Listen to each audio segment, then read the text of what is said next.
ಉಡುಪಿ ನಗರದಲ್ಲಿ ಸರಣಿ ಕಳ್ಳತನ ನಡೆದಿದ್ದು ನಗರದ ಜನತೆ ಬೆಚ್ಚಿ ಬಿದ್ದಿದ್ದಾರೆ. ಉಡುಪಿಯ ಪೊಲೀಸ್ ಸ್ಟೇಷನ್ ಎದುರೇ ಇರುವ ಸರ್ಕಾರಿ ನೌಕರರ ವಸತಿ ಸಮುಚ್ಚಯದಲ್ಲಿ ಈ ಘಟನೆ ಸಂಭವಿಸಿದ್ದು ಪೊಲೀಸರು ಸ್ಥಳಕ್ಕೆ ಆಗಮಿಸಿದ್ದಾರೆ. ವಸತಿ ಸಮುಚ್ಚಯದ ಸುಮಾರು 6 ಮನೆಗಳಿಗೆ ಕಳ್ಳರು ನುಗ್ಗಿದ್ದು ನಗದು ಮತ್ತು ಚಿನ್ನಾಭರಣಗಳನ್ನು ದೋಚಿ ಪರಾರಿಯಾಗಿದ್ದಾರೆ. ವಿಷಯ ತಿಳಿದು ಹಿರಿಯ ಪೊಲೀಸ್ ಅಧಿಕಾರಿಗಳು ಸ್ಥಳಕ್ಕೆ ದೌಡಾಯಿಸಿದ್ದು ಮಾಹಿತಿ ಕಲೆ ಹಾಕುತ್ತಿದ್ದಾರೆ.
ಮತ್ತೆ ಯಾರು ಇಲ್ಲ, ಇಲ್ಲಿ ಯಾರು ಬರುವುದಿಲ್ಲ, ಹೊರಗಿನವರು ಯಾರು ಬರುವುದಿಲ್ಲ.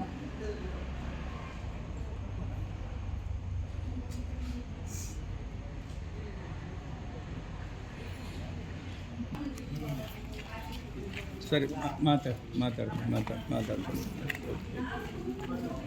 ನೀವು ರಾತ್ರಿ ಬಂದರೆ ಏನು ಕಾಣಲ್ಲ.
ಜೀವಾಧೀನ ಕೇಸ್ ಆಗ್ಬೋದು, ಪ್ರೋಟೋಕಾಲ್ ಸೆಕ್ಷನ್.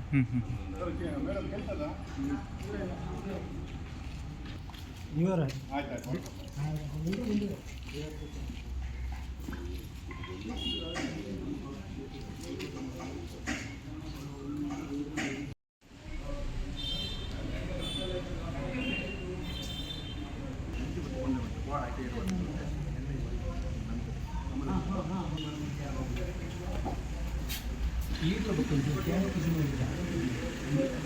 దాంట్లో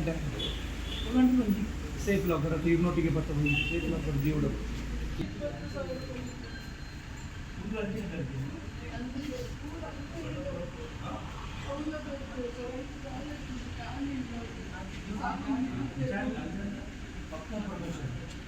ಸಾಮೂಹಿಕ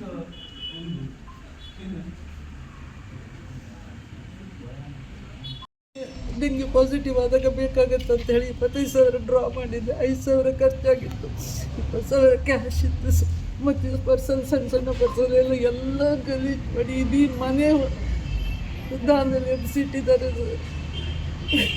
ಪೊಲೀಸ್ ಸ್ಟೇಷನಿಗೆ ಕಾಲ್ ಮಾಡಿದ ಕೂಡಲೇ ಪೊಲೀಸರು ಬಂದು ಪೊಲೀಸ್ ನಾಯಿ ಬಂತು ಎಲ್ಲ ಮಾಡಿದ್ರು ಮತ್ತೆ ಗೊತ್ತಾಯ್ತಾ ಉಳಿದ ಮನೆಗೆ ಉಳಿದ ಮನೆ ಇಲ್ಲಿ ಎಲ್ಲ ಒಂದು ಮನೆ ನನ್ನ ಪಕ್ಕದ ಮನೆಯವರಿಗೆ ಬಾಗಿಲು ಬರ್ದೆ, ಯಾಕೆ ಇವ್ರು ಬರ್ತಾ ಇಲ್ಲ, ಎಷ್ಟು ಸೌಂಡ್ ಆದ್ರು ಅಂತ ಹೇಳಿ ನೋಡ್ತೀನಿ, ಅವರು ಬಾಗಿಲು ಹೊಡೆದಿದೆ, ಅಲ್ಲಿ ಅವ್ರದ್ದು ದುಡ್ಡು ಹೋಗಿದೆ. ಆಮೇಲೆ ಇವ್ರ ಹತ್ರ ಹೇಳಿದೆ ಕೆಳಗೆ ಒಂದು ಮನೆ ಉಂಟು ಅದನ್ನು ಒಂಚೂರು ನೋಡಿ ಅಂತೇಳಿ, ಅಲ್ಲಿ ಬಂದು ಇವರ ಮಗಳು ಬಂದು ನೋಡಿಲ್ಲ, ಅದು ಹೊಡೆದಿತ್ತು. ಆಮೇಲೆ ಅವರಿಗೂ ಫೋನ್ ಮಾಡಿ ಕರೆಸಿದೆ. ಯಾರ ಮನೇಲಿಲ್ಲ ನೋಡಿಕೊಂಡು ಇದು ಮಾಡಿದ್ದಾರೆ. ಎಲ್ಲೆಲ್ಲ ಬೀಗ ಇತ್ತು ಸರ್, ಅಷ್ಟು ಮನೆ ಹೊಡೆದಿದ್ದಾರೆ ಸರ್. ಮನೆ ಪೂರಾ ಓಪನ್ ಮಾಡಿದ್ದಾರೆ, ಪೂರಾ ಮನೆಯದು ಬೀಗ ಕಟ್ ಮಾಡಿ ನಾನು ಫಸ್ಟ್ ಡೋರಿಗೆ ಹಾಕಿದ್ದೇನೆ, ಒಳಗಿನ ಡೋರಿಗೆ ಹಾಕಿದ್ದೇನೆ, ಗಾಡ್ರೇಜ್ ಬೀಗ ಹಾಕಿದ್ದೇನೆ, ಒಳಗೆ ಲಾಕರಿಗೆ ಬೀಗ ಹಾಕಿದ್ದೀನಿ, ಎಲ್ಲ ಬಾಗಿಲು ಹೊಡೆದು ಹಾಕಿ ಹೋಗಿದ್ದಾರೆ ಸರ್. ಏನೇನೂ ಇಲ್ಲ ಮನೆಯಲ್ಲಿ. ನಿಮ್ಮ ಹೆಸರು?